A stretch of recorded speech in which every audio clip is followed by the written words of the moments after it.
Over 25 years ago, my retired uncle from Florida delivered a new printer to me in Arkansas. And I really needed a printer, but I hadn't gone shopping yet.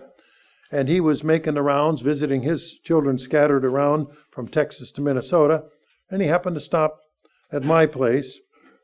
And I might mention this particular uncle makes more money in his retirement than most people make in their regular income in life. But one day, my agnostic atheist uncle, and this was about 25 years ago, dressed in old clothes, and he walked with a limp. And he visited an Office Depot store, and he looked at their open box buys where they were selling things at a discount. New items, that the box was open, and he found a computer printer on the table. And so he asked the manager if he could get a better deal. After all, he was just an old man on Social Security. He failed to tell him about all the other assets, income he had. And my uncle told the manager, he's telling me this later, he said, and I nearly choked when I heard him say that he was getting it for the church. And my uncle was an agnostic at best, an atheist more likely, and that I knew back then. Well, the Office Depot manager, he saw this limping old man dressed in raggedy clothes, declaring his Social Security status, and buying the printer for the church. So the Office Depot manager cut the deal for him and sold him at a printer at a discount. My uncle then drove to Texas to his daughter, and then he drove up and stopped at me. It's over 1,100 miles from his place. And he handed me the printer and said, "Now don't make a liar out of me, use it for the church." Well, I wasn't going to argue with him. I assured him I indeed would use the printer for the church. But he was an ongoing, and I knew there was always these little caustic jabs, atheist jabs. It was about 10 years later, 16 years ago, one of my daughters got married in Texas. And my uncle was then, 16 years ago, so he would be 75 at that time. And he and his wife drove from Florida to Texas to attend the wedding, officiated by one of the Beyond Today TV presenters. About a month or so before the wedding, my uncle's wife wrote a short handwritten letter to me. She was worried about her husband, my uncle. She wondered what would become of him because he was openly an atheist, and whereas she attended a Protestant church, she was worried that he was going to hell. And she knew he was a mocker and a scoffer, and she was greatly troubled. She wrote to me and said, "I know you read the Bible." I don't know how she knew that unless my uncle told her that I'm a churchgoer. And she says, "So what's going to happen to my husband?" It's a fair question if you're a Protestant. Well, we know the standard Protestant theology is that when people die, they go one of two ways. They either go immediately up to heaven or they go down to a never-burning hellfire. Now, I didn't immediately write a letter back to my uncle's wife. I wasn't quite sure how to handle the situation because, after all, what if my uncle opened the envelope first? So I'm debating what to do and how to say it. But they came to the wedding. And so at the wedding, we were all together at the same time and place. And I was able to assure my uncle's wife that there was a place in God's plan for him, and that I had read the book of Revelation, and that my uncle would have a focused opportunity for salvation. That's all it took. She breathed a heavy sigh of relief. She didn't ask any questions. She just wanted the comfort to know that eventually her husband would be okay despite his current mocking attitude. He's the only one of my relatives who has attended at least 3 of the biblical Feast of Tabernacles. He never went to a service, but he came to visit the relatives. Remember, he came to Branson, and he came into the meeting hall, and he looked around and said, "Is this where the coven meets?" All the little mocking things. He came to Wisconsin Dells once. Of course, when he came to Branson, he had to go to shows, of course. Went up to Wisconsin Dells, went out to dinner with him. This brings the question, well, how do we deal with those who mock and scorn God, the Bible, and Christianity in general? Well, Jesus Christ gave a 3-fold mission to the church of God, his church. The first mission that he said was to preach the gospel, the good news of the kingdom of God to all the world. We read that in Mark 16 and verse 15. Mark 16:15, he said to them, "Go into all the world and preach the gospel to every creature." Other translations will say to all creation. In Matthew 24:14, it's reinforced. "And the gospel of the kingdom will be preached in all the world as a witness to the nations, and then the end will come." So it's going to be preached to all the world. The second part of the mission that Jesus Christ gave to his church was to make disciples of all those who respond to the call. I mean, if you have a trumpet or a loudspeaker, the call goes out, not everybody responds. But the ones who respond to the call, in Matthew 28:19, we read, "Go therefore and make disciples of all the nations, baptizing them in the name of the Father and of the Son and of the Holy Spirit." So bring them along after the preaching of the kingdom, then make disciples out of them. The third characteristic of the mission of the church is to care for those disciples. In Matthew 28, in verse 19 and 20, we read verse 19 about go and make disciples of all the nations. And then we continue on, teaching them to observe all things that I've commanded you. And lo, I'm with you always, even to the end of the age. So we have to preach the gospel, make disciples, and then teach them. In other words, uphold them, help them come along. And as dutiful members of God's church, we seek to carry out the mission, then to preach the gospel to all nations. But do we stand on a street corner and shout the truths of the Bible at everyone who walks by? If not, why not? I've been in Seattle on business, and I was in downtown Seattle, and there was a street preacher preaching on the street corner, giving everybody the what for, telling them the way they thought it ought to be. And I thought, how many people is he convincing? Nobody's coming around, but he was. So what about us? Do we stroll through airports, bus stations, grocery stores, sports stadiums, or auditoriums, or anywhere we can find people, and then proclaim our version of the gospel to them? If not, why not? If we take a look in Matthew 7 in verse 6, in Matthew 7 in verse 6, we have this instruction. "Do not give what is holy to the dogs, nor cast your pearls before swine, lest they trample them under their feet and turn and tear you into pieces." So we're saying, the instruction was, be careful. If you put something precious in front of somebody who is a scoffer or mocker, doesn't respect it, they're going to tear you up. Now, when I was a little boy, I was a little boy once, I can prove it, my dad raised a few hogs. Not very many, but he had a few. His uncles worked for the State Game and Fish Department. And what they did, and Minnesota has lots of lakes and a lot of recreational fishing, they would do what they call seine out the lakes, meaning take nets and go all the way and clean every fish out of the lake and throw back only the game fish that people want to catch. What about the rough fish, like carp? They kept them and they threw them in big wagon boxes. My dad would provide wagon boxes, and he would bring the wagon boxes. My uncles, or my dad's uncles, I was just a wee little boy, and I remember well, they would bring these wagons of fish out to the farm. Some of them were still a little flopping, and he would throw them to the hogs. And the hogs would eat the carp and tear them to pieces. So when I read this, tear you to pieces, who wants to be torn to pieces? This was the analogy given because they're rather vigorous. In 2 Peter 3, starting in verse 1 through 3, the Apostle Paul pointed out that scoffers will increase. People who mock or scoff the truths of the Bible. 2 Peter 3, starting in verse 1, "Beloved, I know now write to you this second epistle, in both of which I stir up your pure minds by way of reminder, that you may be mindful of the words which were spoken of by the holy prophets, and of the commandment of us, the apostles of the Lord and Savior, knowing that this first, that scoffers will come in the last days, walking according to their own lusts. In other words, to satisfy themselves, they will mock and scorn. This warning was repeated by the apostle Jude in Jude, verses 17 and 18.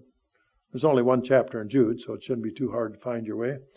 And Jude, verse 17, "Behold, beloved, remember the words which were spoken before of the apostles of our Lord Jesus Christ, how they told you that there would be mockers in the last time who would walk according to their own ungodly lusts."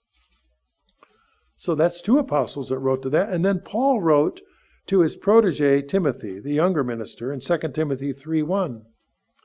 And he gave him a warning.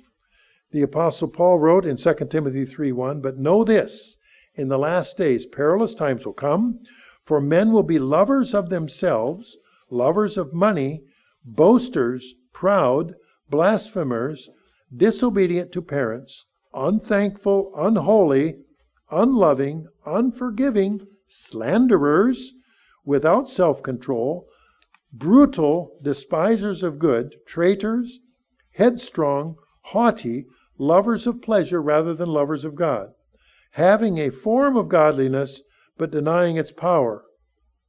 Then he gives a solution. "From such people, turn away." That's a nasty list.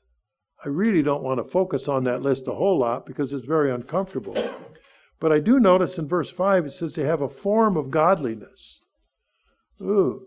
So you think of people who are real proud of themselves because they go to church. And they think that pretty well does it. We call them C&E Christians.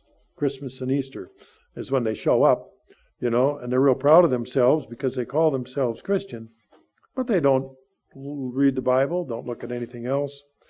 Now, each of the apostles that we've quoted, Peter, Jude, and Paul, were on the front lines of preaching the gospel of the kingdom of God. They each had personal experience with mockers and scorners. The Bible shows us that scorners and mockers have existed throughout history. So what we read in 2 Peter 3, that the mocking of scorners will intensify then as we approach end times. Do we know exactly when those are? No. But we have indicators. The scorners will increase. And even if the scorners were the same, we have now greater communication so they can transmit their scorn more readily, and they do. Well, we can look to the Bible to see how to handle scorners and mockers. And the first lesson we learn is in Psalm 1:1. And the lesson can be summarized this way: don't be a scorner. And if we read Psalm 1:1, "Blessed is the man who walks not in the counsel of the ungodly, nor stands in the path of sinners, nor sits in the seat of the scornful." And what does it say? If you don't do that, you will reap blessings. In other words, it's a good thing not to do those things. In Proverbs 29:8, we read about don't get involved with a scorner. Proverbs 29, verse 8, "Scoffers set a city aflame." In other words, they can really juice things up and cause trouble. Second part of the verse, "But wise men turn away wrath."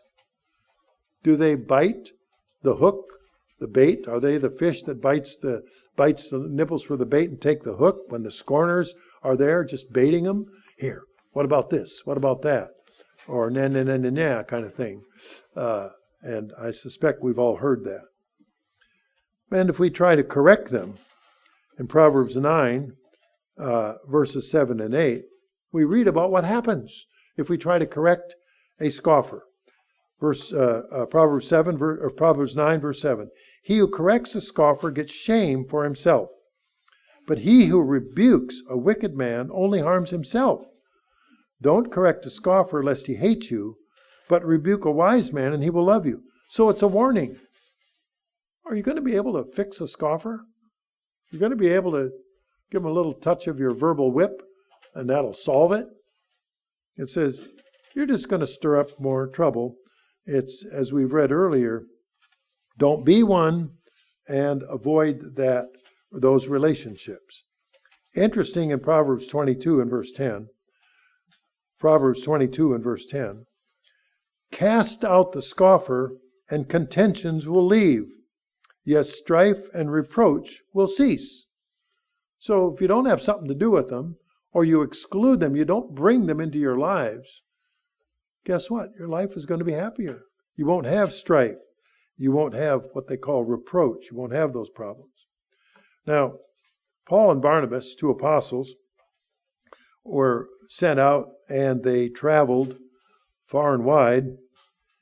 And if we read in Acts 13, they had been generally received in synagogues because they were of Jewish heritage. So they were received, but the Jewish leaders mocked and ridiculed the apostles. So we read in Acts 13, starting in, I have verse 49 down, or 41, sorry, that they said, you know what? We're better received by going to the Gentiles because they're not mocking and scorning us. In Acts 13, verse 40, beware therefore lest what has been spoken of in the prophets come upon you. Behold, you despisers, marvel and perish, for I work a work in your days, a work which you will by no means believe. Though one were to declare to you, like, even if I told you, you're not going to believe it because you're a despiser, a mocker, and a scorner. Proverbs 13:1 tells us, Proverbs 13:1, a wise son hears his father's instruction. Probably a good idea to listen to dad if he's warning you about something.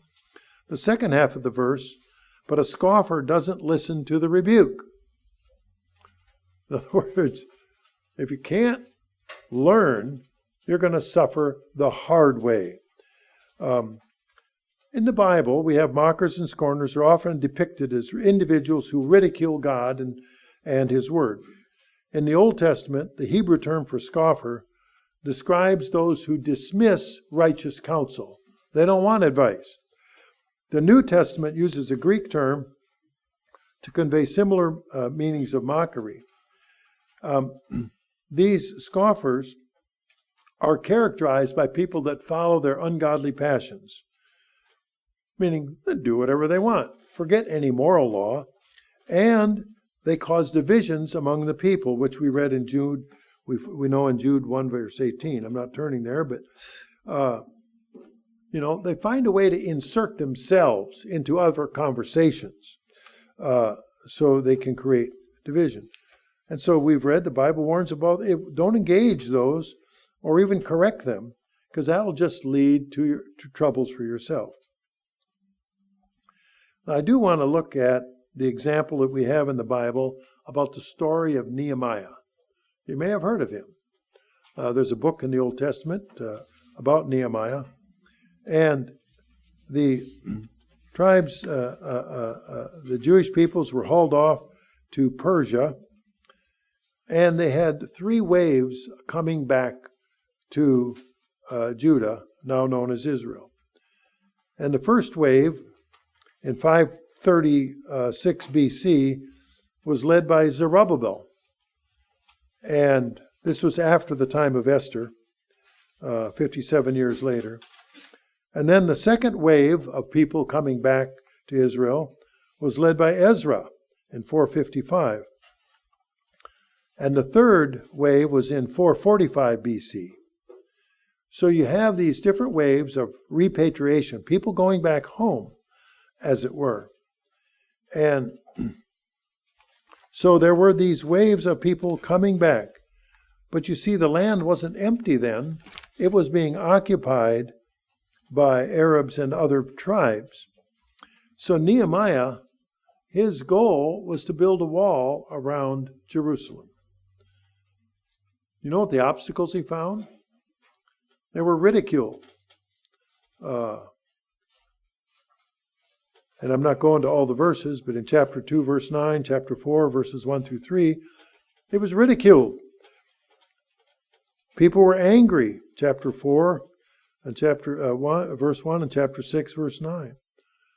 And they were constantly discouraging them, chapter 4, verse 10. They were inducing fear, what we're going to do to you.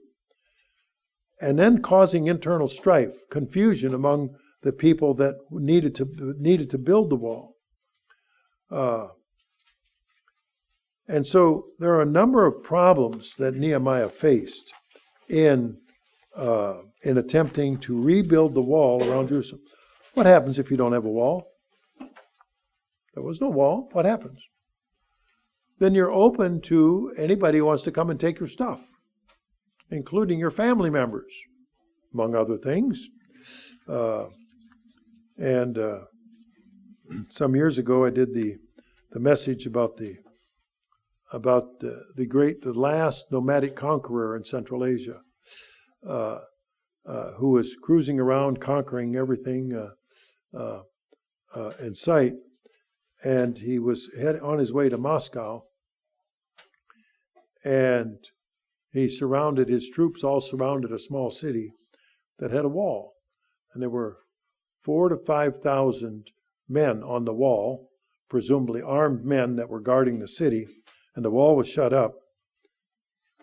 And this nomadic conqueror comes up and says, you know what, there's no reason to fight, because we'll lose some, but you're going to lose anyway, because we'll just starve you out, we'll wait you out. So I'll tell you what, let's make a deal. If you just give up, open the gates, we'll just take whatever we want and move on, and we will not shed a single drop of blood. So they made the deal. That way nobody has to die in battle. So they opened up the city, and what happened? The nomadic conqueror took the 4,000 to 5,000 men and had them all go out and dig a ditch and threw them all in and buried them alive, saying, see, I didn't shed a drop of blood. There was no warfare. He just buried them all. Well, mockers and scoffers. So the wall was protecting the city, and they have done so in historic times. There was a wall around Jericho, wall around Jerusalem. We've all heard of the Great Wall of China. Great Wall of China is actually a series of walls, 13,000 miles of walls interconnected, a web that prevented the Mongols from Asia from conquering, because the Mongols had horses. The Chinese did not. And so with the horses, they could move in, come fast. Horses can go 15, 20 miles an hour. People can walk 2 to 5 miles an hour.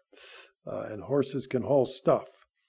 People can haul very little. So it was a self-defense mechanism for all of those walls. So Nehemiah, to build a wall, was important for the defense of Jerusalem because they wanted to protect the temple so it couldn't be raided again.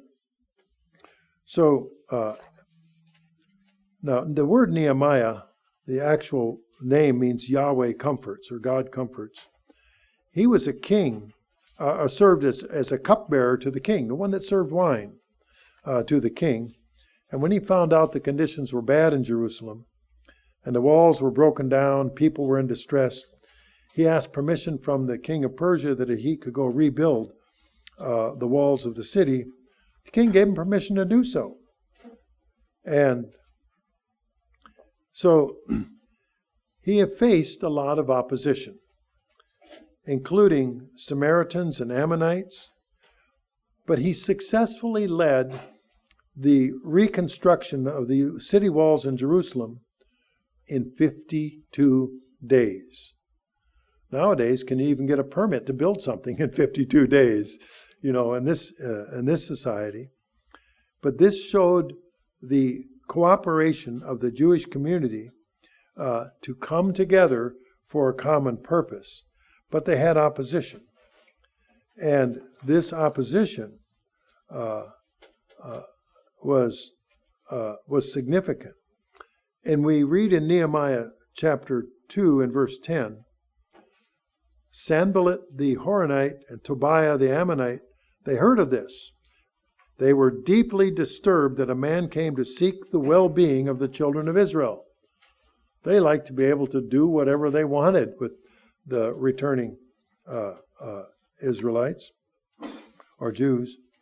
If we read then, and we're in Nehemiah 2, we read down to verse 19.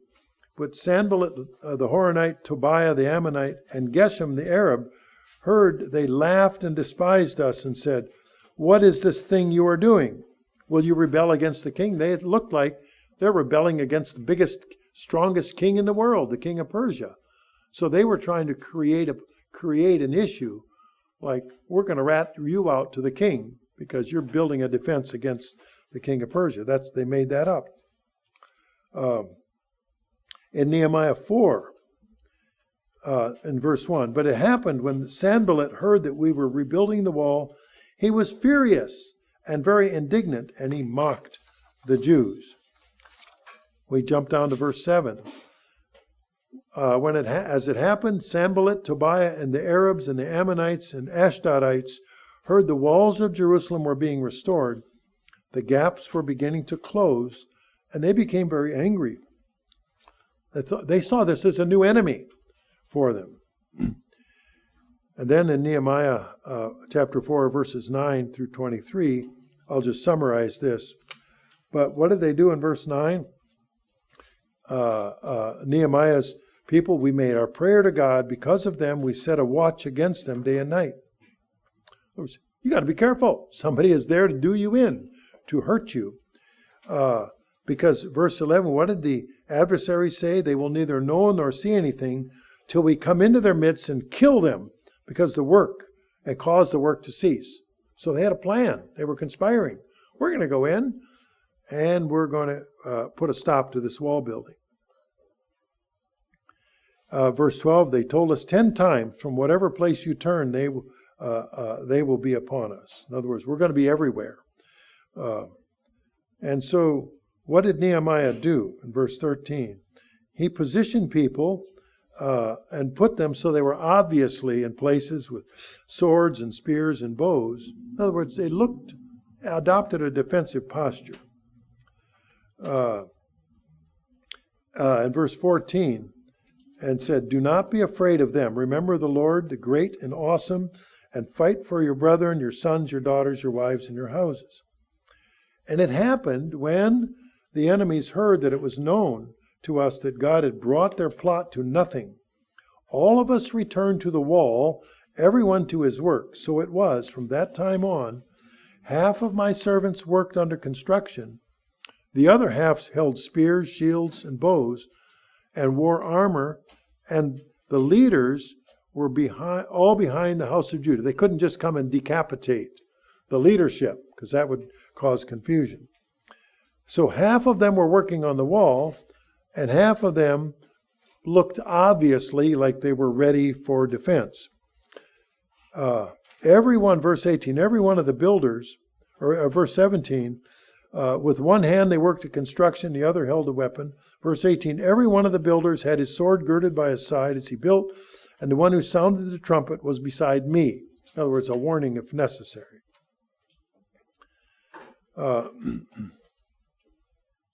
And so it goes on, verse 21, we labored in the work. Half of them held spears from daybreak until the stars appeared. At the same time I said to the people, let each man and his servant stay at night in Jerusalem, that may be a guard by night and a working party by day. Well, they weren't all in Jerusalem all the time because it was an agricultural area. They were doing what? Raising crops, raising sheep, other livestock. And so, but he said, stay in Jerusalem overnight for defensive purposes. Nehemiah 6 and verse 1. It happened when Sanballat, Tobiah, and Geshem the Arab and the rest of the enemies heard that I, Nehemiah, had rebuilt the wall, there were no breaks left in it. In other words, it wasn't broken down. There were no openings. It says, although at the time I had not hung the doors or the gates. So it was still, the gates had yet to be built. So what did Sanballat and Geshem sent a message to Nehemiah, and they said, come, let us meet together on the village. He says, but they thought to do me harm. In other words, let's invite their leader out and we'll kill him. And Nehemiah chapter 6 and verse 5. And so Sanballat sent his servant with an open letter in his hand. Verse 12, Nehemiah says, I perceived that God had not sent him at all, that he had pronounced his prophecy against me, because Tobiah and Sanballat had hired that servant. In other words, it's a trick, it's a bait. Because if you can cut the head off, then the rest will not know quite what to do. And so they have this circumstance where people were mocking, but they were turning it into harm. Okay? And so what did Nehemiah do? Said, put up a show of defense so that we don't have to use it. And that's how they dealt with the mockers. Did they try to convince them that they were good people? Didn't have to engage them. The mockers and the scorners already had their mind made up that they were hateful people. It was some time ago, my atheist uncle asked me specifically and repeatedly, what church do you go to? And in Proverbs 26, verses 4 and 5, I have my answer. Proverbs 26, verses 4 and 5. Verse 4, do not answer a fool according to his folly, lest you also be like him. Verse 5, answer a fool according to his folly, lest he be wise in his own eyes. So, which one do I choose? Do I answer the fool according to his folly or answer not? Well, then we go back to Matthew 7, verse 6 that we read earlier. Don't give what is holy to the dogs, nor cast your pearls before swine, lest they trample them under their feet and turn and tear you in pieces. So I didn't tell him what church I went to. I said, oh, are you interested in going to church? Oh, well, he didn't really want to say that. He was just interested in doing a little research. Of course, that was not for my benefit. It was only for spite. I said, well, when you're really seriously interested, you let me know. And he couldn't come to bring himself to express any interest in going to the church. Well, in Matthew 10:16,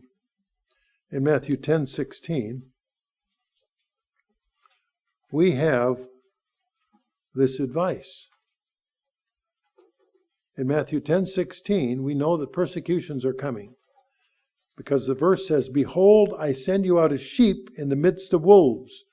Therefore be wise as serpents and harmless as doves. What do serpents do? Are they clever? Are they patient? Yeah. Do they wait? Have you ever seen a video of a snake waiting for the mouse to come by? They're very patient. They're waiting. And at the opportune moment when the mouse comes, end of mouse. Okay? But it says harmless as doves. How many people think that a dove is something really wicked and is a threat to you? Unless you've watched Alfred Hitchcock, The Birds, the doves are not going to be considered a dangerous creature. So our job, if we go back and look at what is before us, is to preach the gospel, the good news of the kingdom of God to all the world, to all the creation. In Mark 16:15 we read. It's a job. And then make disciples. The threefold part of the mission. Make disciples of those who respond to the call. Make disciples from all nations. And we have members almost everywhere around the world. I remember, and this was 10 years ago or so, Mr. Irvin and I were independently checking to see who was looking at our stuff. And I think it was one Sunday morning we put stuff up, and there were hits from Afghanistan. What's the chances of that for our little website where they were hitting on social media coming from Afghanistan, among other places, but literally all over the world.